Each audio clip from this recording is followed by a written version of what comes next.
وَهُزِّي إِلَيْكِ بِجِذْعِ النَّخْلَةِ، اور تو ہلا اپنی طرف کھجور کے تنے کو تو وہ گرائیں تجھ پر تازہ پکی ہوئی کھجوریں. اب ان کو حل بتایا جا رہا ہے کہ جو ان کے لیے اس سچویشن میں ہیلپ فل ہوگا. آیت نمبر 26، بس آپ کھائیے اور پیئے اور اپنی آنکھیں ٹھنڈی کیجئے. فَإِمَّا تَرَيِنَّ مِنَ الْبَشَرِ أَحَدًا، اور اگر آپ دیکھیں کسی آدمی کو اور وہ آپ سے پوچھیں تو اس سے اشارہ کر دیجئے کہ میں نے نظر مانی ہے رحمان کے لیے روزے کی، لہٰذا میں بات نہیں کروں گی آج کسی بھی انسان سے. حضرت مریم علیہ السلام اب تمام معجزات دیکھ کر چشمے کا جاری ہو جانا، حضرت عیسیٰ علیہ السلام کا بول پڑنا اور کھجور کے تنے کو ہلانا تو اس سے تازہ پکی کھجوروں کا گرنا، یہ سب کچھ دیکھ کر ان کے اندر حالات کا مقابلہ کرنے کی جرت پیدا ہوئی اور انہوں نے فیصلہ کر لیا کہ وہ بچے کو لے کر اپنی قوم اپنی بستی میں آ جائیں گی. اب یہ جو یہاں پر کہا گیا ہے کہ جو بھی تم جس بھی بشر کو دیکھو تو اس سے کہہ دو کہ میں نے رحمان کے لیے روزے کی نظر مانی ہے، تو ان کی شریعت میں روزے کی حالت میں کھانے پینے کے ساتھ بات چیت کرنے پر بھی پابندی ہوتی تھی. لہٰذا اس سے کہہ دو کہ میں نے رحمان کے لیے نظر مانی ہے تو میں ہرگز آج بات نہیں کر سکتی. آیت نمبر 27، پھر وہ لے آئی اس کو اٹھائے ہوئے اپنی قوم کے پاس. جس سچویشن کا انہیں سب سے زیادہ ڈر تھا کہ وہ اس کو کبھی فیس نہیں کر سکتی، آخر کار ان میں اسٹرینتھ آئی اور وہ اللہ تعالیٰ کی مدد سے اللہ تعالیٰ نے ان کو جو معجزات دکھائے اور وہ حضرت عیسیٰ علیہ السلام کو اٹھا کر اپنی قوم کے پاس لوگوں کے پاس لے آئیں. قالوا یا مریم، ان سب نے کہا، ان کی قوم کے لوگوں نے کہا، اے مریم یقیناً تم ایک طوفان گھڑ لائی ہو. قوم کے تمام رویوں کا، ان کی باتوں کا حضرت مریم علیہ السلام کو پہلے سے ہی اندازہ تھا. ان کی قوم نے دیکھتے ہی باتیں کرنا شروع کر دیں اور کہنے لگے کہ تم نے یہ کیا غضب کیا، تمہاری گود میں یہ کس کا بچہ ہے، یہ تم نے کیا حرکت کر دی. مختلف قسم کی باتیں. آگے سے انہوں نے کہا، اے ہارون کی بہن، نہیں تھا تیرا باپ برا آدمی اور نہیں تیری ماں بدکار تھی.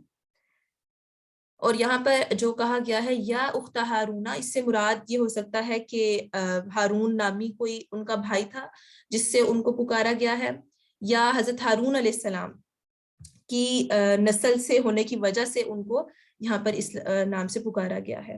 تو ان کو کہنے لگے کہ نہ تمہارا باپ ایسا تھا نہ تمہاری ماں ایسی تھی، تم نے یہ کیا کام کیا.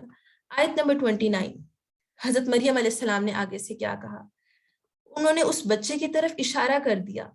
ان کو جو بتایا گیا تھا کہ وہ خاموش رہیں اور وہ جانتی تھی کہ حضرت عیسیٰ علیہ السلام خود گواہی دے دیں گے، تو انہوں نے صرف حضرت عیسیٰ علیہ السلام کی طرف اشارہ کر دیا. تو لوگ کہنے لگے، کیف نکلم من کان فی المہد صبیا، ہم اس سے کیسے بات کریں، اس چھوٹے سے بچے سے، اس گود میں پڑے ہوئے بچے سے ہم کیسے بات کریں. قال انی عبد اللہ، بچہ پنگھوڑے میں، بچہ گود میں بول پڑا، میں اللہ کا بندہ ہوں. انی عبد اللہ آتانی الکتاب وجعلنی نبیا، اس نے مجھے دی ہے کتاب اور مجھے نبی بنایا ہے. وجعلنی مبارکا اینما کنت واوصانی بالصلاة والزکاة، اور بنایا ہے مجھے بابرکت جہاں کہیں بھی میں ہوں، اور اس نے مجھے وصیت کی ہے نماز اور زکوٰۃ کی جب تک میں رہوں زندہ.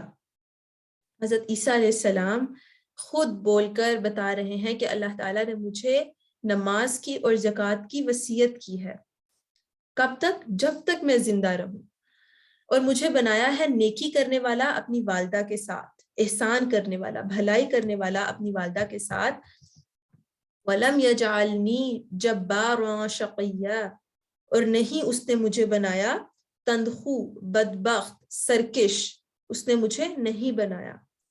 اور سلام ہے مجھ پر جس دن میں پیدا کیا گیا، جس دن میں جنا گیا، اور جس دن میں مروں گا، اور جس دن مجھے اٹھایا جائے گا زندہ کر کے، جس دن مجھے قیامت کے وقت مجھے دوبارہ زندہ کیا جائے گا. ان تینوں دنوں پر سلامتی ہو. ذَلِكَ عِيسَى ابْنُ مریم، یہ ہے عیسیٰ ابن مریم. قول الحق، یہ ہے حق کی بات، یہ ہے سچی بات جو قرآن نے خود بتائی ہے. یہی صرف اتنی ہی بات ہے جو قرآن نے بتائی ہے. الذی فیہ یمترون، جس میں وہ شک کرتے ہیں. اس کے علاوہ جو باقی عقائد ہیں، جو باقی باتیں من گھڑت ہیں، ان میں جو یہ شک کرتے ہیں، قرآن نے جتنی بات کر دی قول الحق، قرآن کی بات جھوٹی نہیں ہو سکتی، قرآن کی بات ڈینائی نہیں کی جا سکتی. ما کان للہ ان یتخذ من ولد، اللہ تعالیٰ کو کہ یہ شایان شان نہیں ہے، اس کو یہ لائق نہیں ہے کہ وہ بنائے اولاد. سبحانہ، پاک ہے وہ، اللہ تعالیٰ کو یہ زیب نہیں دیتا. حضرت مسیح علیہ السلام جو حضرت عیسیٰ علیہ السلام کی ولادت کے سلسلے میں اللہ تعالیٰ نے صرف کن کہا اور ان کی پیدائش ہو گئی. تو یہ کیسے جو عقیدہ من گھڑت عقیدہ ہے کہ نعوذ باللہ حضرت عیسیٰ علیہ السلام اللہ تعالیٰ کی اولاد ہیں. اللہ تعالیٰ وہ پاک ہے، اللہ تعالیٰ کے شایان شان نہیں کہ وہ اولاد بنائے. جب وہ فیصلہ کرتا ہے کسی کام کا تو وہ کہتا ہے کن فیکون، پس وہ ہو جاتا ہے. صرف کن کہنے کی دیر ہوتی ہے اور کام پایا تکمیل تک پہنچ جاتا ہے. آیت نمبر 36، وَإِنَّ اللَّهَ رَبِّي وَرَبُّكُمْ، بے شک اور اللہ ہی میرا رب ہے، یہ ہے میرا رب اور تمہارا رب بھی. فَاعْبُدُوهُ، پس تم سب اس کی عبادت کرو. اللہ تعالیٰ کو رب ماننے کا تقاضا کیا ہے؟ کہ اس کی عبادت کی جائے. عبادت صرف ظاہری عبادت نہ کی جائے، دل سے، قول سے، ہر طرح سے اللہ تعالیٰ کی عبادت کی جائے. هَذَا صِرَاطٌ مُسْتَقِيمٌ، یہ ہے سیدھا راستہ، یہ ہے صراط مستقیم جس پر چل کے تم جنت میں داخل ہو سکتے ہو. آیت نمبر 37، فَاخْتَلَفَ الْأَحْزَابُ، پھر اختلاف کیا ان گروہوں نے اپنے درمیان، مختلف گروہوں نے دنیا میں اختلاف کیا، اپنے عقائد میں لڑتے رہے، شک کرتے رہے. فَوَيْلٌ لِلَّذِينَ كَفَرُوا مِن مَشْهَدِ يَوْمٍ عَظِيمٍ، قیامت کے دن جب اللہ تعالیٰ کے حضور پیشی ہوگی اور تمام حقائق سامنے آ جائیں گے، تو حضرت عیسیٰ علیہ السلام کے بارے میں بھی تمام حقیقت اور تمام سچی باتیں سامنے آ جائیں گی. تو جو لوگ اس دنیا میں اپنے من گھڑت عقیدوں میں مگن رہے اور انہی پر جمے رہے، غلط عقائد پر جمے رہے، اسی حالت میں وہ مر گئے. کافر، ظاہری سی بات ہے وہ کافر کہلائے اور وہ اسی حالت میں مر گئے، انہوں نے شرک کیا، تو پھر قیامت کے دن ان پر بڑی ہلاکت ہوگی. ایسے لوگوں کے لیے اس دن ہلاکت اور بربادی ہوگی. مشہدن، قیامت کو یومن مشہدن بھی کہا جاتا ہے، یومن عظیم بھی کہا جاتا ہے، بھی ہم آگے پڑھیں گے. اس کو یوم الحسرتی بھی کہا گیا ہے. قیامت کے دن کے بہت زیادہ نام ہیں. اگر آپ تھوڑی سی ریسرچ کریں، غور و فکر کریں، تو آپ ایک ڈائری میں ایک لسٹ ڈاؤن کریں سارے قیامت کے نام. مجھے یاد ہے میں نے ایسا کیا ہوا ہے اور وہ بہت اچھا، آپ اگر ان کو ریوائز کرتے رہیں آپ کو بہت اچھا لگتا ہے کہ قیامت کے بارے کیا کیا نام اللہ تعالیٰ نے قیامت کو دیے ہوئے ہیں، اور آپ ایک طرح سے الرٹ رہتے ہیں. حسرت کا دن، فتح کا دن، عذاب کا دن، اللہ تعالیٰ ہمیں اس سے بچائیں اور ہمیں اس دن بہت زیادہ نعمتیں اور خوشخبریاں ملیں. آمین ثم آمین. آگے ہم دیکھتے ہیں آیت نمبر 38، اسمع بہم وابصر، کس قدر سننے والے ہوں گے اور وہ کس قدر دیکھنے والے ہوں گے. قیامت کے دن اب یہاں پر ذکر کیا جا رہا ہے کہ کفار جو دنیا میں جن کی آنکھیں بند تھیں اور وہ اپنی آنکھوں سے کچھ حق دیکھتے نہیں تھے، کانوں سے کوئی حق سنتے نہیں تھے، تو قیامت کے دن کیا ہوگا کہ ان کی آنکھیں خوب روشن ہو جائیں گی اور کان بھی خوب کھل جائیں گے، وہ خوب سننے والے ہوں گے، خوب دیکھنے والے ہوں گے. یوم یاتوننا لیکن الظالمون اليوم، جس دن وہ آئیں گے ہمارے پاس، لیکن ظالم لوگ آج کے دن کھلی گمراہی میں ہی ہیں. یعنی جب وہ ہمارے پاس آئیں گے تو وہ سب کچھ صحیح طرح دیکھ رہے ہوں گے، حق کو قبول کرنے والے ہوں گے، لیکن آج دنیا میں وہ کھلی گمراہی میں ہیں، یہاں پر وہ صریح گمراہ ہیں. آیت نمبر 39، وَأَنذِرْهُمْ يَوْمَ الْحَسْرَةِ، اور آپ ڈرائیں ان کو حسرت کے دن سے. حسرت کا دن قیامت کا دن. اسے حسرت کا دن کیوں کہا گیا ہے؟ اس دن بدکار کفار حسرت کریں گے کہ کاش دنیا میں اچھے اعمال کر لیتے، کاش اللہ تعالیٰ کو مان لیتے. اور مومن بھی حسرت کریں گے. وہ کیا کریں گے کہ کاش ہم مزید نیکیاں کر لیتے، کاش ہم نے کچھ گناہ کیے ہم وہ گناہ بھی نہ کرتے، ہم ان کو بھی نیکیاں، اپنا وہ وقت بھی نیکیاں کرنے میں گزارتے. اذ قضی الامر، جب فیصلہ کیا جائے گا ہر معاملے کا، وہم فی غفلت وہم لا یؤمنون، اور تب وہ غفلت میں ہوں گے اور وہ ایمان لانے والے نہ ہوں گے۔ آیت نمبر 40، انا نحن نرث الارض ومن علیہا والینا یرجعون، اور یقیناً ہم ہی وارث ہوں گے زمین کے اور جو کوئی اس پر موجود ہے اس کے بھی، اور یہ لوگ سب ہماری ہی طرف لوٹائے جائیں گے۔ پچھلی کچھ آیات سے ہم قیامت کا پہلے ہم نے نام پڑھا، یوم عظیم، یوم الحسرہ، اب قیامت کی ایک سچویشن بتائی جا رہی ہے کہ قیامت کے دن کوئی جو یہاں پر دنیا کی حکمرانی ہے وہ نہیں رہے گی، وہ سب ختم ہو جائیں گی، یہ سب عارضی اقتدار ہے، سب ختم ہو جائے گا، اور زمین کے وارث کون ہوں گے؟ صرف اللہ تعالیٰ، اور سب کے سب تمام مخلوقات اللہ تعالیٰ کی طرف لوٹائی جائیں گی۔ آیت نمبر 41، ایک نئے موضوع کا آغاز ہو رہا ہے، وَاذْكُرْ فِي الْكِتَابِ ابراہیم، اور ذکر کیجئے اس کتاب میں ابراہیم علیہ السلام کا، یقیناً وہ صدیق نبی تھے، سچے نبی تھے۔ جب یاد کیجئے جب ابراہیم علیہ السلام نے اپنے والد سے کہا، اے میرے ابا جان، لِمَ تَعْبُدُ، آپ کیوں عبادت کرتے ہیں، مَا لَا يَسْمَعُ وَلَا يُبْصِرُ، ان کی جو ایسی چیزوں کی، ان کی جو نہیں سن سکتے اور نہ دیکھ سکتے ہیں، اور نہ ہی آپ کے کچھ کام آ سکتے ہیں، آپ ان بتوں کی عبادت کیوں کرتے ہیں؟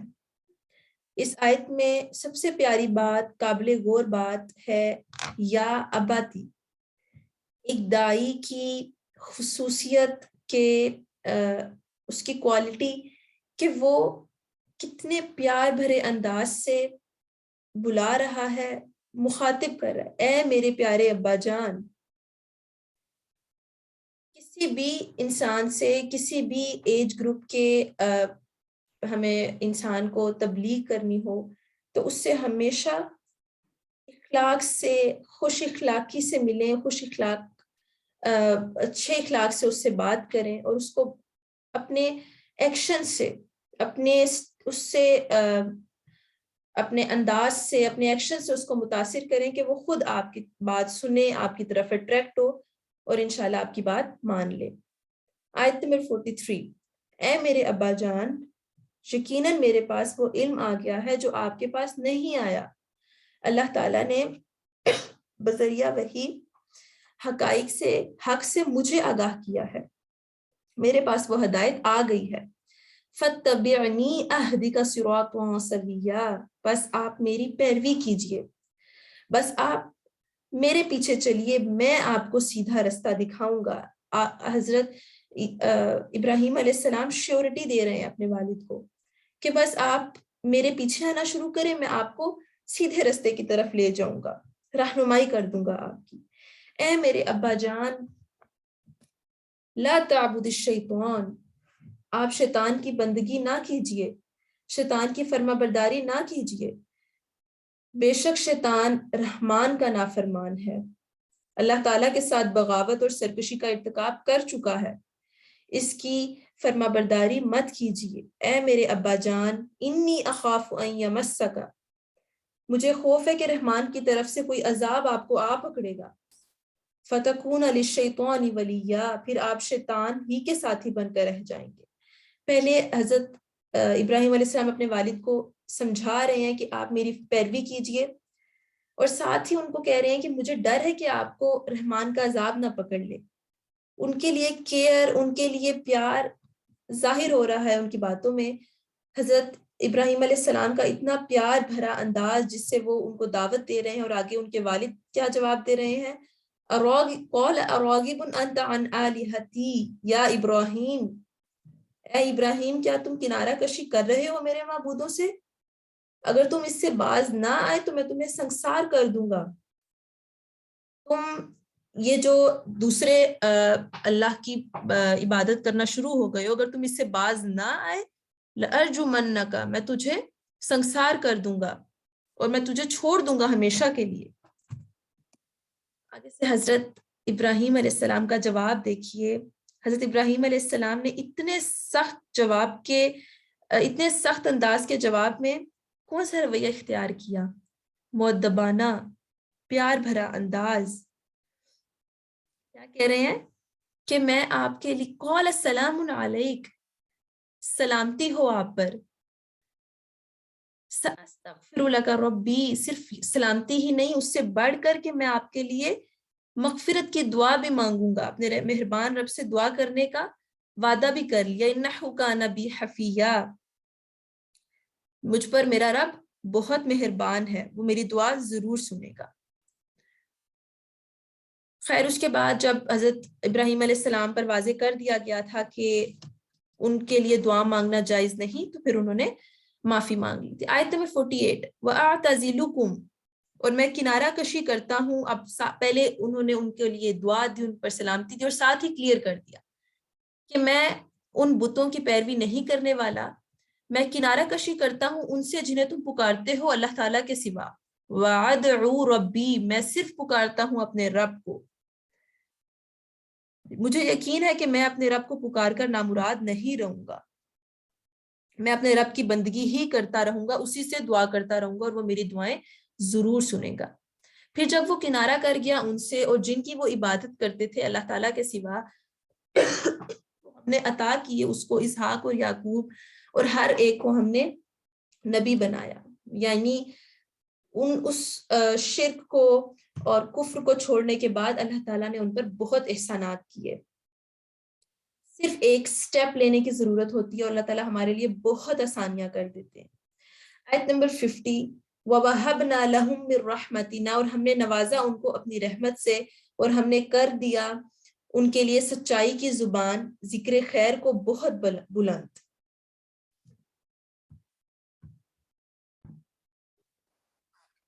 آیت نمبر 51، وَاذْكُرْ فِي الْكِتَابِ موسیٰ، اور ذکر کیجئے کتاب میں موسیٰ کا، بلا شبہ یقیناً وہ اللہ تعالیٰ کے خاص کیے گئے تھے اور سچے نبی تھے۔ پہلے خلیل اللہ حضرت ابراہیم علیہ السلام کا ذکر کرنے کے بعد اب ذکر کیا جا رہا ہے کلیم اللہ حضرت موسیٰ علیہ السلام۔ وَنَادَيْنَاهُ مِن جانب طور، اور ہم نے انہیں پکارا طور کی دائیں جانب سے، کوہ طور کی دائیں جانب سے انہیں پکارا گیا جب حضرت موسیٰ علیہ السلام کو تورات عطا کی گئی۔ وَقَرَّبْنَاهُ نَجِيًّا، اور ہم نے قریب سے سرگوشی کے لیے، کس لیے بلایا؟ قریب سے سرگوشی کے لیے، اور ہم نے انہیں عطا کی اپنی رحمت سے ان کے بھائی ہارون کو نبی بنا کر۔ حضرت موسیٰ علیہ السلام نے حضرت ہارون علیہ السلام اپنے بھائی کے لیے درخواست کی تھی کہ انہیں بھی فرعون کے ہاں ان کے ساتھ بھیجا جائے، چنانچہ اللہ تعالیٰ نے اپنی رحمت سے حضرت موسیٰ علیہ السلام کی درخواست قبول فرمائی اور انہیں بھی نبوت کے مقام سے سرفرازہ۔ وَاذْكُرْ فِي الْكِتَابِ اسماعیل، اور ساتھ ہی ذکر کیجئے کتاب میں اسماعیل علیہ السلام کا، یقیناً وہ وعدے کے سچے تھے۔ یہاں پر بہت واضح طور پر اشارہ کیا جا رہا ہے اس وعدے کی طرف جو حضرت اسماعیل علیہ السلام نے اپنے والد سے کیا، اور اپنا آپ پیش کر دیا کہ آپ مجھے صابرین میں سے پائیں گے، آپ کر گزریے جو اللہ تعالیٰ نے آپ کو حکم دیا ہے۔ انہوں نے چنانچہ اپنی گردن پیش کر دی اور اس سلسلے میں صبر کرنے کا وعدہ کیا کہ آپ مجھے یقیناً صابرین میں سے ہی پائیں گے۔ وَكَانَ رَسُولًا نَبِيًّا، حضرت اسماعیل علیہ السلام کی ساتھ ہی خوبی بتائے گی کہ وہ اللہ تعالیٰ کے نبی اور رسول تھے، اور وہ کیا کرتے تھے، اور وہ حکم دیتے تھے اپنے گھر والوں کو نماز کا اور زکوٰۃ کا۔ وَكَانَ عِندَ رَبِّهِ مَرْضِيًّا، اور وہ اپنے رب کے بہت پسندیدہ، بہت منظور نظر تھے۔ وَاذْكُرْ فِي الْكِتَابِ ادریس، اور ذکر کیجئے کتاب میں ادریس علیہ السلام کا، بے شک وہ سچے نبی تھے اور ہم نے انہیں بلند مقام، بلند درجہ عطا فرمایا تھا۔ اولئک الذین انعم اللہ علیہم، یہی وہ لوگ ہیں جن پر انعام کیا اللہ تعالیٰ نے، اللہ تعالیٰ کے انعام کردہ لوگ۔ سورہ نساء میں ہم پڑھ کر آئے کہ جو منعم علیہم، اللہ تعالیٰ کے جو انعام کردہ لوگ کون؟ انبیاء، صدیقین، شہداء، صالحین۔ یہ چار کیٹیگریز میں سے یہاں پر ذکر کیا جا رہا ہے پہلی کیٹیگری جو کہ سب سے اعلیٰ ترین طبقہ ہے انبیاء کا، نبیوں میں سے، آدم کی اولاد میں سے، اور ان کی نسل میں سے جنہیں ہم نے اٹھایا نوح علیہ السلام کے ساتھ، اور ابراہیم اور اسرائیل کی اولاد میں سے، اور ان میں سے جنہیں ہم نے ہدایت دی اور ہم نے چن لیا۔ جب پڑھی جاتی تھی ان پر رحمان کی آیات تو وہ گر پڑتے تھے سجدہ کرتے ہوئے اور روتے ہوئے۔ یہ آیت سجدہ ہے، یہاں پر سجدہ کرنا لازم ہے۔ آیت نمبر 59 فَخَلَفَ مِن بَعْدِهِمْ خَلْفٌ أَضَاعُوا الصَّلَاةَ، پھر جانشی ہوئے ان کے بعد کچھ ناخلف برے لوگ.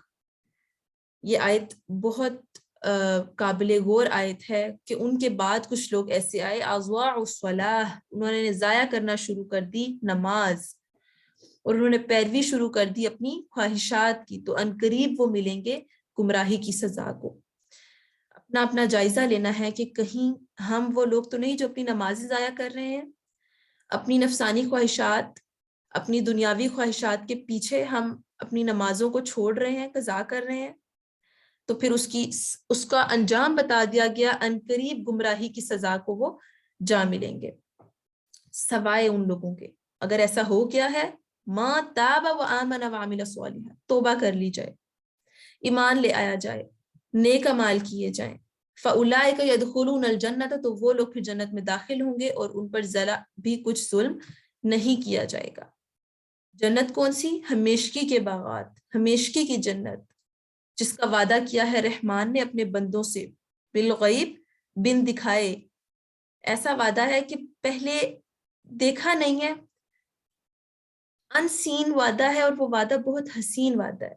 ان باغات کو دیکھا نہیں کسی نے، ان کے بارے میں کوئی سوچ اس تک پہنچ نہیں سکتی. ان کا وعدہ کیا ہے رحمان نے، انہ کان وعدہ مأتیا، اور یقیناً اس کا وعدہ پورا ہو کر رہنے والا ہے.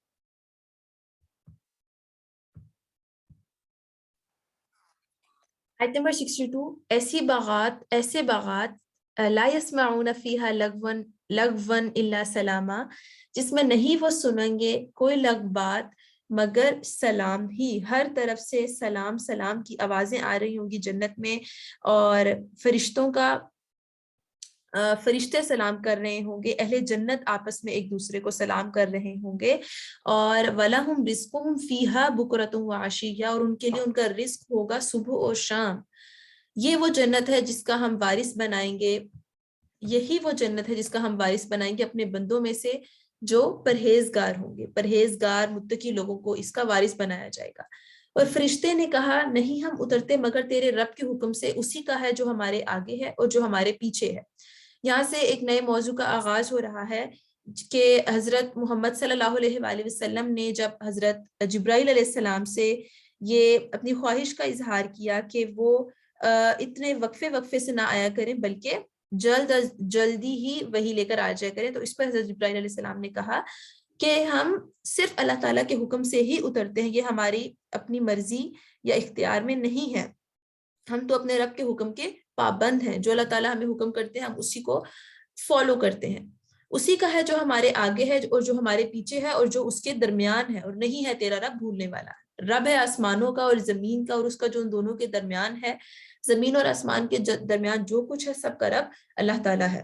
فَاعْبُدْهُ وَاصْطَبِرْ لِعِبَادَتِهِ، بس آپ اسی کی عبادت کریں اور قائم رہیں اس کی عبادت پر، اللہ تعالیٰ کی عبادت پر ہی ثابت قدم رہیں اور اسی سے مدد مانگے. هل تعلم له سمیہ، کیا آپ جانتے ہیں اس کا کوئی ہم نام؟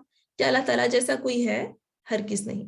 وَيَقُولُ الْإِنسَانُ أَإِذَا مَا مِتُّ لَسَوْفَ أُخْرَجُ حَيًّا، اور کہتا ہے انسان کیا جب میں مر جاؤں گا واقعی عنقریب تو کیا میں نکالا جاؤں گا زندہ کر کے. بعد الموت کے منکر مشرکین کہ ہم کیسے اٹھائی جا سکتے ہیں مرنے کے بعد، ان کے اس عقیدے کا اس آیت میں ذکر کیا جا رہا ہے. آیت نمبر 67 اور کیا نہیں یاد کرتا انسان کہ بے شک ہم نے پیدا کیا ہے اسے اس سے قبل اس حالت میں جب وہ کچھ نہیں تھا، مٹی سے اسے پیدا کیا گیا، تو کیا وہ یہ بھول جاتا ہے کہ اس کی پہلی پیدائش بھی ہماری ہی ہے، ہم نے ہی کی ہے. آیت نمبر 68 بس قسم ہے آپ کے رب کی، بلا شبہ ضرور ہم اکٹھا کریں گے انہیں اور شیطانوں کو، پھر ضرور ہم حاضر کریں گے انہیں جہنم کے گرد گھٹنوں کے بل گرے ہوئے. جو اس کے منکر ہیں ان کے ساتھ یہ رویہ اختیار کیا جائے گا. آیت نمبر 69 پھر ہم ضرور چھانٹ کر نکال لیں گے ہر گروہ میں سے ہر اس شخص کو جو ان سب میں سب سے زیادہ سخت تھا رحمان کے خلاف سرکشی میں. ہر گروہ کے جو لیڈر تھے ان کو چن کر علیحدہ کر دیا جائے گا. جو زیادہ کرتے تھے، تکبر کرتے تھے، جو زیادہ سرکشی گستاخی کرتے تھے، ان کو الگ کر دیا جائے گا اور ان کے ساتھ الگ ہی معاملہ اختیار کیا جائے گا. یہاں پر ہم اگزامپل لے سکتے ہیں ابو جہل، عقبہ بن ابی معیط کی. آیت نمبر 70. پھر ہم خوب جانتے ہیں ان لوگوں کو جو اس میں پہلے داخل ہونے کے لائق ہوں گے، یعنی جہنم میں جن کو سب سے پہلے ان کے لیڈروں کو داخل کیا جائے گا. اور تم میں سے کوئی بھی ایسا نہیں جو اس پر وارد نہ ہو، یہ آپ کے رب کا حتمی فیصلہ ہے. کس پر وارد نہ ہو؟ اس آیت کا اشارہ ہے، بہت سے مفسرین یہی کہتے ہیں کہ اس سے مراد پل صراط ہے، جس سے ہر انسان کو اس سے گزر کر جانا ہوگا. اس کے نیچے جہنم ہوگی، اور ایمان والے اہل ایمان کو تو اللہ تعالیٰ روشنی عطا کریں گے، ان کے تقویٰ کی روشنی ہوگی، جس کی مدد سے وہ چل کر سیدھا جنت میں داخل ہو جائیں گے.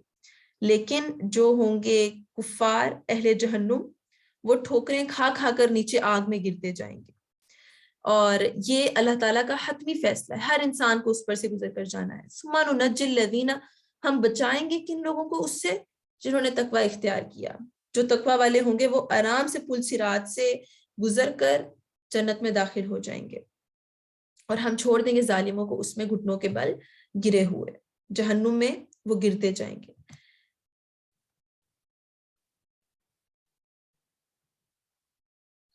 آیت نمبر 73. وَإِذَا تُتْلَى عَلَيْهِمْ آيَاتُنَا، جب انہیں پڑھ کر سنائی جاتی ہیں ہماری روشن آیات، تو یہ کافر اہل ایمان سے کہتے ہیں کہ دیکھو دونوں گروہوں میں سے کس کا مقام بہتر ہے اور کس کی مجلس اچھی ہے.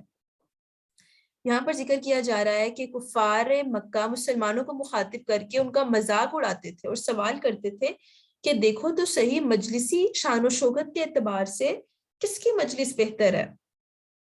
حضرت محمد صلی اللہ علیہ وسلم چند فقراء مساکین کو لے کر بیٹھے ہوتے، تو دوسری طرف ابو جہل اپنے لیڈروں کو، امیر لوگوں کو لے کر بیٹھا ہوتا، تو وہ اس بات کو بنیاد بنا کر مسلمانوں کا مذاق اڑاتے.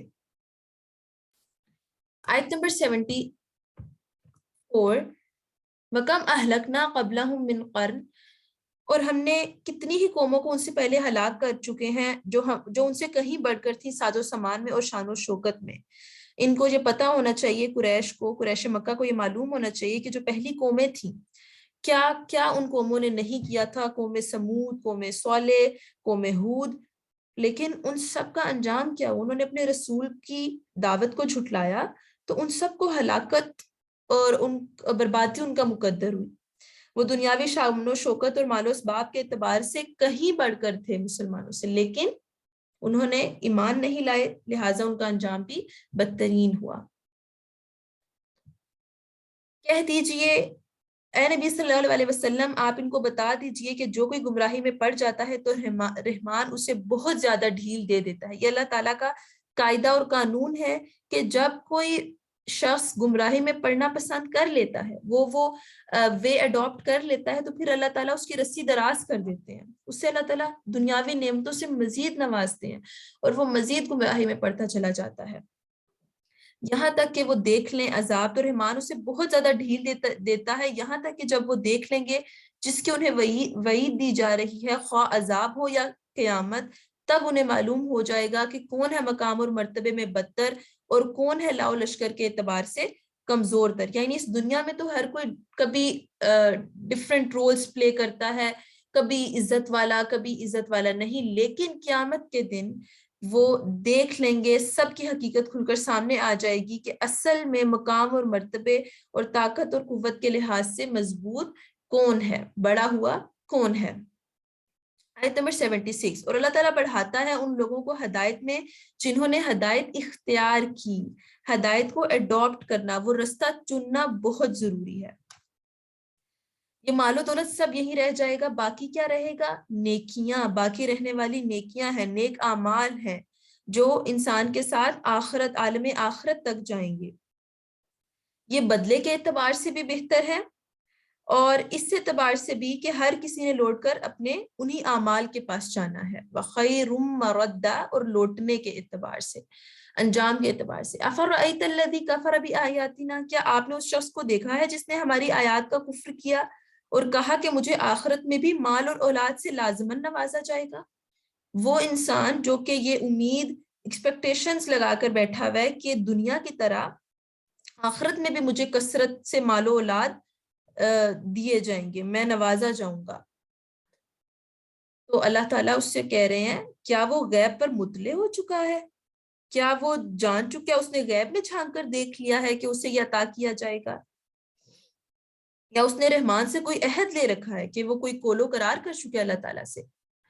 آیت نمبر 79، ہرگز نہیں، ہم لکھ رکھیں گے جو کچھ وہ کہہ رہا ہے، اور اس کے لیے عذاب کو ہم بڑھاتے چلے جائیں گے. اس کے ان قول فعل کی وجہ، جو وہ یہ باتیں کر رہا ہے، اس کی وجہ سے مزید اس کے عذاب کو بڑھا دیا جائے گا. آیت نمبر 80، اور ہم وارث ہوں گے اس سب کچھ کے جس کا وہ ذکر کر رہا ہے، اور وہ آئے گا ہمارے پاس اکیلا ہی. یعنی یہ جو دنیاوی مال و متاع کا ذکر کر رہا ہے، جس کا اب وارث بنا بیٹھا ہے، یہ ہماری وراثت میں ہوگا. اور جب ہماری عدالت میں پیش ہونے کے لیے لایا جائے گا تو اکیلا ہوگا، تنہا ہوگا. مال و اولاد، قوم و قبیلہ سب یہاں رہ جائے گا، اس کے ساتھ کچھ بھی نہیں ہوگا. اور انہوں نے بنا رکھے اللہ تعالیٰ کے سوا دوسرے معبود تاکہ وہ ان کے لیے مددگار بنے. ان سے مدد مانگتے ہیں اور کہتے ہیں کہ قیامت کے دن ہمارے سفارشی ہوں گے. ہرگز نہیں، وہ تو ان لوگوں کی عبادت کا انکار کر دیں گے، وہ ان سے برات کا اظہار کر دیں گے. وہ کوئی بھی ہوں، جس کو بھی وہ اپنا شریک ٹھہراتے ہیں، وہ سب جن کی وہ عبادت کرتے ہیں، وہ ان سے اعلان برات کر دیں گے، اور وہ لوگ ان کے مخالف ہو جائیں گے، ان سے الگ ہو جائیں گے. آیت نمبر 83، أَلَمْ تَرَ أَنَّا أَرْسَلْنَا الشَّيَاطِينَ عَلَى الْكَافِرِينَ، کیا نہیں آپ نے دیکھا، کیا آپ صلی اللہ علیہ وآلہ وسلم نے دیکھا نہیں کہ ہم کافروں پر شیاطین کو بھیجتے رہتے ہیں اور وہ انہیں خوب اکساتے ہیں؟ ایسے لوگ خود شیاطین کی رفاقت اختیار کر لیتے ہیں. جب چوز کر لیتے ہیں تو پھر شیاطین کو ان پر مستقل طور پر مسلط کر دیا جاتا ہے. کیوں مسلط کر دیا جاتا ہے؟ تاکہ وہ انہیں مزید گناہوں اور سرکشی پر ابھارتے رہیں. تو آپ صلی اللہ علیہ وسلم ان کے خلاف فیصلے کے لیے جلدی نہ کیجئے، ہم ان کی پوری گنتی کر رہے ہیں. اس آیت میں کیا کہا جا رہا ہے کہ حضرت محمد صلی اللہ علیہ وسلم کفار مکہ کے بارے میں ایسا خیال اپنے دل میں نہ لائیں کہ انہوں نے بہت ظلم اور سرکشی اختیار کر لی ہے، انتہا کر دی ہے، لہٰذا اب ان کو ان کا فیصلہ کر دینا چاہیے. ایسا آپ اپنے دل میں نہ لائیں، بلکہ اللہ تعالیٰ نے ہر نظام کے لیے، ہر کام کے لیے ایک باقاعدہ نظام ترتیب دیا ہے، اور ہر چیز اللہ تعالیٰ کے حکم کے مطابق، اس کی مشیت اور حکمت کے مطابق ہی ہوتی ہے، اپنے مقررہ وقت پر. یوم نحشر المتقین، جس دن ہم اکٹھا کریں گے متقین کو، اہل تقوی کو، اور ہم جمع کر کے لائیں گے رحمان کی طرف وفود کی صورت میں. اللہ تعالیٰ ان کو جس طرح ہمارے امیجن کریں فورن ڈیلیگیٹس آتے ہیں، ان کو کتنا پروٹوکول دیا جاتا ہے، اور دنیاوی لحاظ سے سوچیں اللہ تعالیٰ کے پاس جب لے کر جایا جائے گا، جس طرح یہاں پہ ان کا استقبال کیا جاتا ہے، وہاں پر اللہ تعالیٰ کے ہاں کیسا متقین کا استقبال کیا جائے گا. اللہ تعالیٰ ہمیں ان تمام لوگوں میں شامل کریں. وَنَسُوقُ الْمُجْرِمِينَ، اور ہم ہانک کر لے جائیں گے مجرموں کو جہنم کی طرف، جہنم کی طرف ان کو پیاسا لے کے جائے گا. اللہم لا تجعلنا منہم لا یملکون الشفاعۃ الا من اتخذ، نہیں وہ اختیار رکھیں گے سفارش کرنے کا مگر جس نے لیا رحمان کے ہاں سے کوئی عہد. یعنی کوئی کسی کی شفاعت نہ کر سکے گا، اور کوئی شفاعت کسی کو کام نہیں آئے گی سوائے اس شخص کے جس نے اللہ تعالیٰ کے ساتھ اپنا عہد نبھایا ہو. اور وہ کہتے ہیں کہ رحمان نے اپنے لیے اولاد اختیار کی ہے. دیکھو تم یہ ایک بہت بھاری بات ہے، جس طرح پہلے ہم اس کا ذکر کر چکے ہیں. قریب ہے کہ آسمان پھٹ پڑے اور زمین شک ہو جائے اور پہاڑ دھماکے کے ساتھ گر پڑے کہ انہوں نے رحمان کے لیے اولاد قرار دی. اس بات سے یہ تمام ہونا پاسبل ہے، اور یہ بات رحمان کے شایان شان نہیں ہے کہ وہ کسی کو اپنی اولاد بنائے. یہ بات اس کو زیب ہی نہیں دیتی کہ وہ کسی کو اپنی اولاد بنائے. نہیں ہے کوئی آسمانوں اور زمین میں مگر وہ آئے گا رحمان کے حضور بندے کی حیثیت سے. تمام لوگ اللہ تعالیٰ کی عدالت میں بندے کی حیثیت سے پیش کیے جائیں گے، اللہ تعالیٰ کے حضور بندے کی حیثیت سے. آیت نمبر 94، اس نے سب کا احاطہ کر رکھا ہے اور پوری گنتی کر رکھی ہے، ہر انسان اس کی نظر میں ہے جس کا اللہ تعالیٰ نے پوری طرح سے احاطہ کیا ہوا ہے۔ وَعَدَّهُمْ عَدًّا، کوئی ایک فرد بھی اس سے بچ کر ادھر ادھر نہیں ہو سکے گا، گن کر شمار کر رکھا ہے۔ اور قیامت کے دن سب کے سب آنے والے ہیں اس کے پاس اکیلے اکیلے، دنیا میں جتنی بھی گروپنگ پلاننگ کر لی، ہر انسان وہاں پر اپنے اعمال کا انڈیویجول رسپانسبل ہوگا۔ ان الذین آمنوا وعملوا الصالحات، یقیناً جو لوگ ایمان لائے اور انہوں نے نیک اعمال کیے، ان قریب ان کے لیے رحمان لوگوں کے دلوں میں محبت پیدا کر دے گا۔ مومنین کے دلوں میں، اہل ایمان کے دلوں میں ایک دوسرے کی محبت پیدا کر دی جائے گی۔ یہ فرمان مکہ کے کٹھن حالات میں مومنین کے لیے خوشخبری تھی کہ بلا شبہ بھی اہل ایمان کے لیے بہت مشکل وقت ہے، انہیں ہر طرف سے مخالفت کا سامنا تھا، لیکن بہت جلد وہ وقت آئے گا جب یہی لوگ ان کے قائل ہوں گے، ان کے اخلاق کے قائل ہوں گے۔ تو ہم نے آسان کر دیا ہے اس قرآن کو آپ صلی اللہ علیہ وسلم کی زبان میں، تاکہ آپ صلی اللہ علیہ وسلم بشارت دیں اس کے ساتھ متقین کو، اور خبردار کریں اس کے ساتھ جھگڑالو قوم کو۔ آپ صلی اللہ علیہ وسلم کی دعوت کا ذریعہ اور وسیلہ، آپ کی تعلیمات کا مرکز اور محور یہ قرآن ہے، جس کے ذریعے آپ صلی اللہ علیہ وسلم نے تمام انسانیت کو درس دیا، جینے کا سلیقہ سکھایا، ایک ایگزامپل، ایک پریکٹیکل ماڈل ہمارے سامنے رکھ دیا گیا۔ وَكَمْ أَهْلَكْنَا قَبْلَهُمْ مِنْ قَرْنٍ، اور کتنی ہی بستیاں ہم نے ہلاک کی ان سے پہلے، کیا آپ محسوس کرتے ہیں ان میں سے کسی کو بھی، یا آپ صلی اللہ علیہ وسلم سنتے ہیں ان میں ان کی کوئی بھنک بھی؟ یعنی ان کو بالکل نیست و نابود کر دیا گیا، ان کا نام و نشان ہی مٹا دیا گیا، صفحہ ہستی سے ان کو ختم کر دیا گیا۔ چنانچہ یہ جو قریش مکہ آج کفر و سرکشی میں حد سے بڑے جا رہے ہیں، یہ اس سے نصیحت حاصل کریں، یہ بھی اسی انجام سے دوچار ہو سکتے ہیں۔ یہاں پر ہماری آیات کمپلیٹ ہوتی ہیں۔ اللہ تعالیٰ سے دعا ہے کہ وہ ہمیں ان آیات کو اچھی طرح سے سمجھنے، یاد کرنے، ان پر عمل کرنے اور آگے پھیلانے کی توفیق دیں۔ میرے سے پڑھنے میں جانتے بوجھتے کوئی غلطی ہو گئی ہو تو اللہ تعالیٰ معاف فرمائیں۔ سبحانک اللہم و بحمدک، نشہد ان لا الہ الا انت، نستغفرک و نتوب الیک۔ السلام علیکم و رحمۃ اللہ وبرکاتہ۔